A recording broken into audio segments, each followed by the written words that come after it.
I think that's fine. Thank you.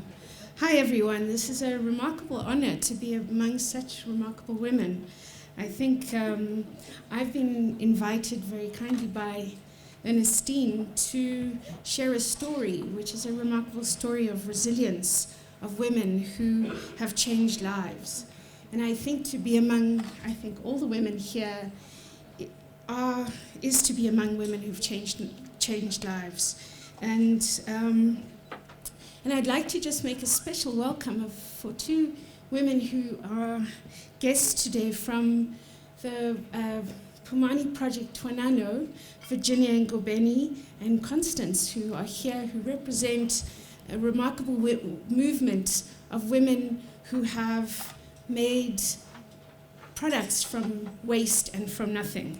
And I'm going to tell their story. So I'm just going to find my slides.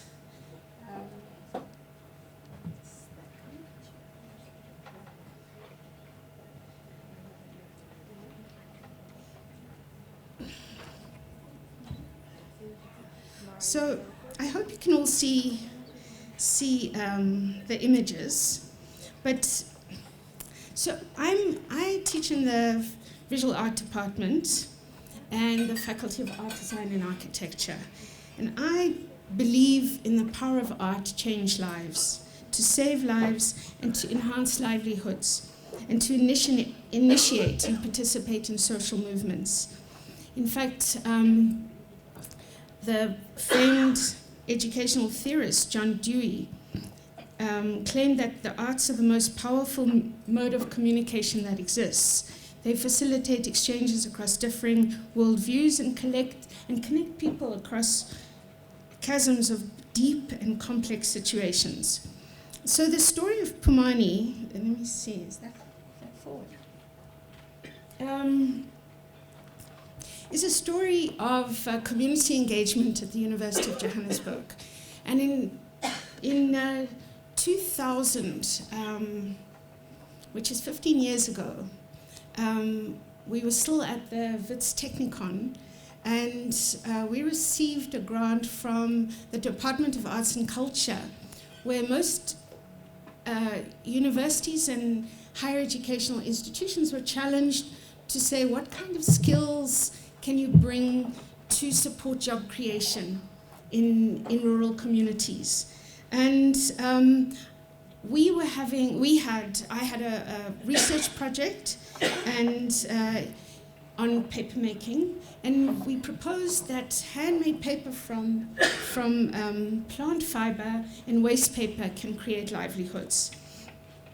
And so in 1990, which is a long time ago, I went on a research visit to Ecuador in South America, and I saw these vines of sisal fiber hanging up, and I realized that the whole village in the mountains of Ecuador was supported by making paper and bags from the sisal fiber. And we came back and thought, well, why can't we do this in South Africa? And so my master's students linked their research projects with finding fibers. Here they're collecting sugarcane, sisal, all kinds of fibers to experiment to make paper. And we through the government grant, we set up 21 projects across the country in 7 provinces that were to use the local indigenous fiber or plant matter in their community and teach them how to make paper from waste. And there on the left is the women of Tunano. I think, Virginia, you'll recognize yourself there. Collecting milkweed, which was an invasive fiber growing on the side of the road, and stripping the inner bark of that milkweed, cooking it to make pulp. And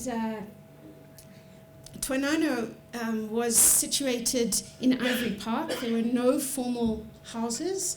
The women actually built a structure and a drain, and there wasn't electricity for 2 years, but this is now Twanano that is still going strong with 5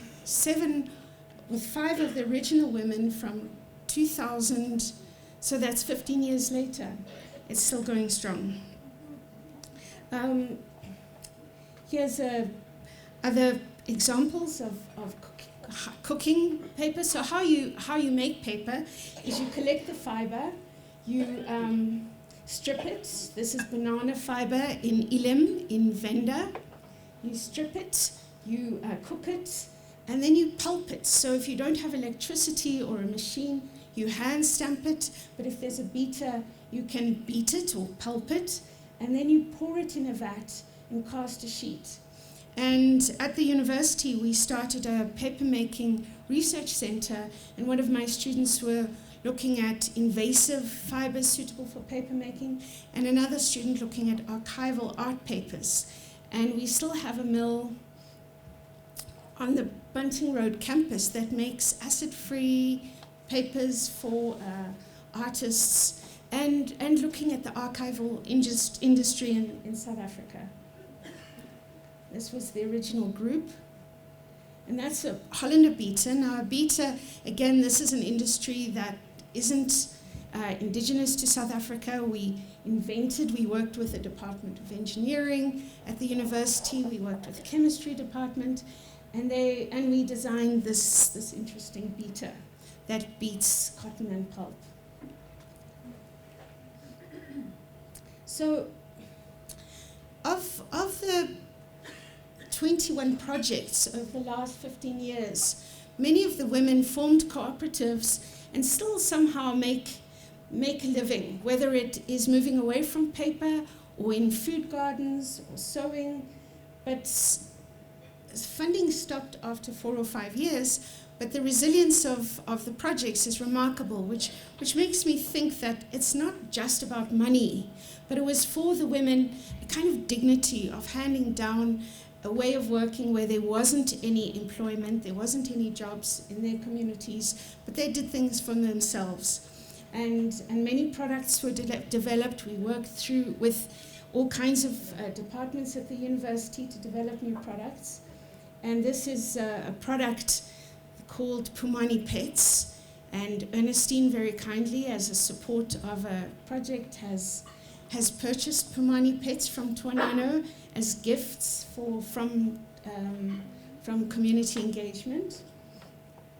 The byproducts were also things like eco-fuel briquettes. So all the waste, when you make paper, there's lots of waste from fiber. Some of the engineers tried to make a machine to crush the waste into briquettes for cooking.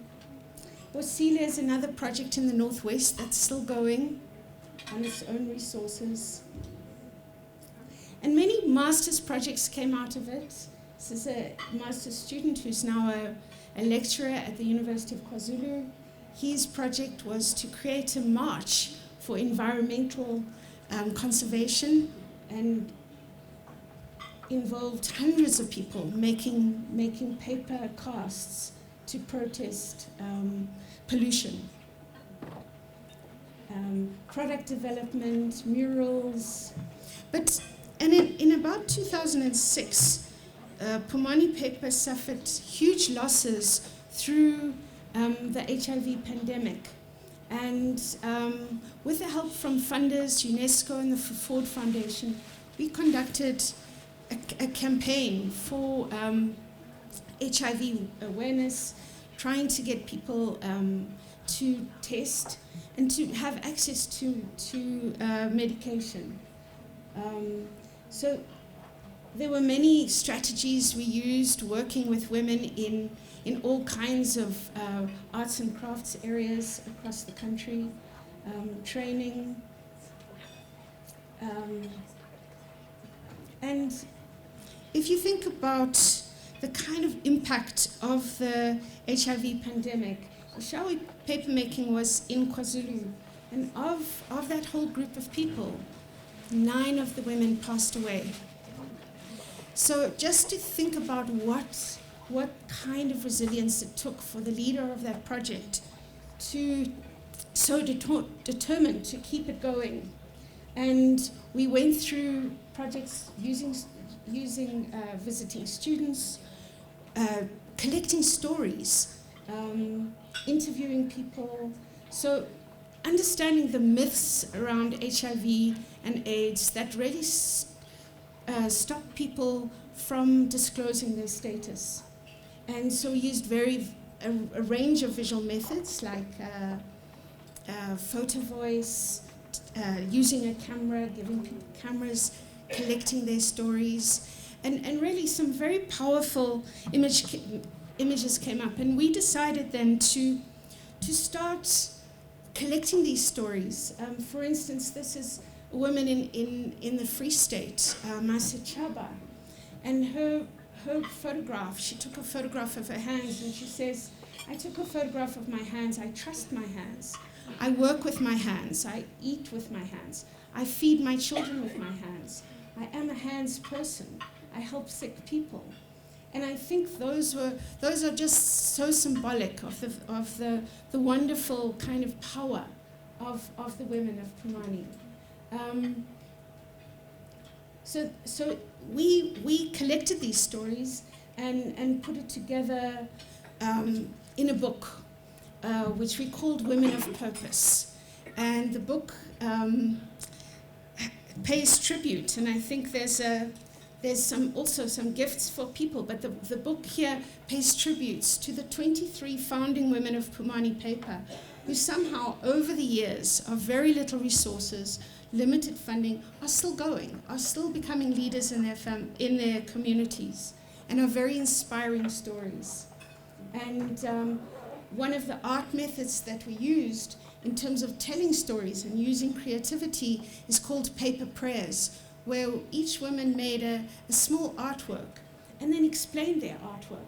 And Khomotso from Bosile tells the story here about her paper prayer, where the image says, describing that image, it's a black color. I was in darkness, not knowing my status. And then I attended this workshop for HIV. And I realized I can't leave my kids alone. I see green grass. I told myself that HIV is not a death sentence, but a challenge. Live to keep your loved ones happy and warm. And I think so many women went out and got tested and decided that they are going to live healthy lives. And there were more wonderful stories. So the Women of Purpose is a book that tells these stories of resilience and dreaming. And I think that one of the purpose was really to help women dream a better future for where they are. And when that dream materializes, people feel their own sense of agency and power to change their own lives and other lives.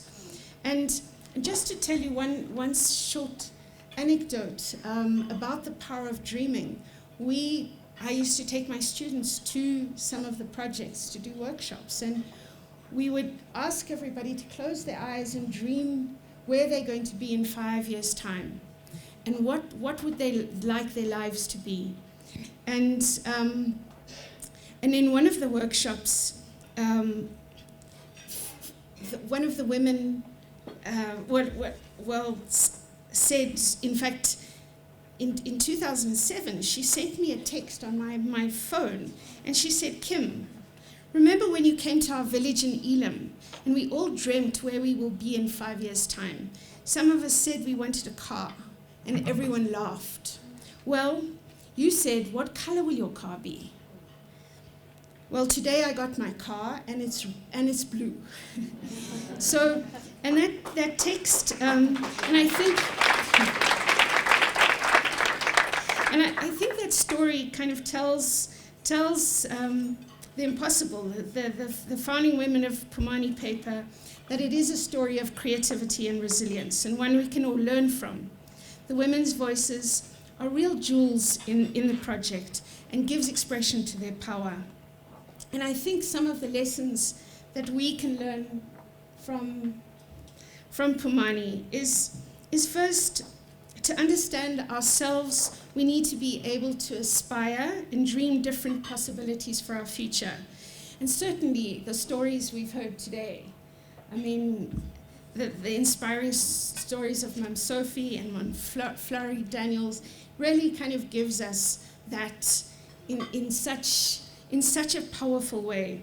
And I think that the ability to continually grow and change is a story of sustainability. And it is a practical outcome of dreaming and visioning where we can be. And just to end, I think we used a slogan as part of the Paper Prayers campaign, and it's something that Margaret Mead said, and I quote, "Just imagine the potential if we all hold hands. Suggest that when we as agents in our own communities collaborate, so much more is possible." So thank you very much for this opportunity. And for your listening.